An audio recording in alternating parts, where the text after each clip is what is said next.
command, again, we're looking for anything that mentions roots when we're doing these questions.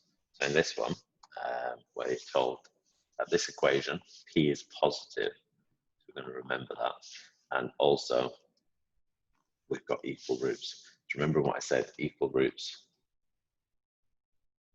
implies one distinct root, which in itself, that implies that b squared minus 4ac is 0. So that's our formula that we're going to be using. So I'm going to take this over here. In an actual exam or in a test, I'd write down here, equal roots implies b squared minus 4ac equals 0. And then under this, I'd start solving it. So b is 2p.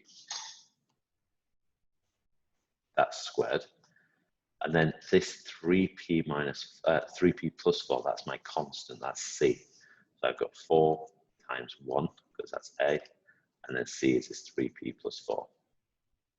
That must equal 0, and I've just got to try and solve that. So this is 2 squared, which is 4p squared. And then expanding this, I get 12p plus 16, and that's got to be equal to 0. Now I'm noticing that all of these terms divide by 4, so I'm just going to divide through and get p squared plus 3p plus 4 is nothing, and then I'm just going to try and solve that. So in this particular one, what would you get? F, 4 and minus 1, so p plus 4 and p minus 1. So here we know that p is equal to minus 4 or p is 1. And then you've got to select which one. So I'm going to just put a ring around this one because I'm remembering that this is a positive constant. So that's the only one that's positive. So p is equal to 1. And finally, question 3. Same idea, we're just asking to show that p satisfies some kind of equation. This has no real roots. So again, another question, just testing, do we know the final form? So no real roots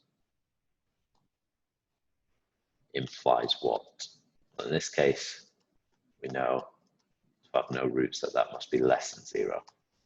Now this scares me a little bit, but it might make sense soon. My less than 0 here, but I've got a greater than 0 here. So hopefully that'll work itself out in the question. I'm not worrying too much, I'm just looking a little bit ahead so I can see what's going to happen here. So I know that again, BA, let's write these down to one side. So A is P minus 1, B is 4, and C is P minus 5. Remember, C is everything without that X, so it's this bit. B is everything in front of an X, and A is everything in front of the X squared. If you need to factorize first, you must do so. So please keep in mind that this equation is the same as px squared minus x squared plus 4x plus p minus 5. If you were given something like this, you want to factorize these two to get a singular x squared constant. So that's what's happened here. You don't need to do it right now, but it might come up a little bit later. Okay, so solving this, we're just going to put in all our values. So I've got 16 minus 4 times p minus 1 times p minus 5. And then personally, I'd expand the bracket.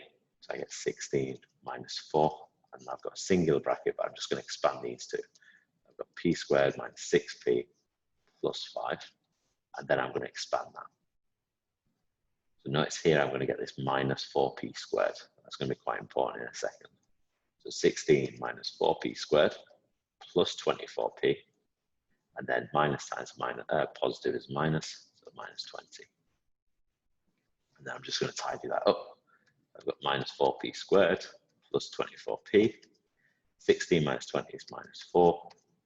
So my last job here, I'm going to divide everything by minus 4 to get rid of that minus. So this divided by minus 4 is p squared. This one would be minus 6. So 24 divided by 4 is 6.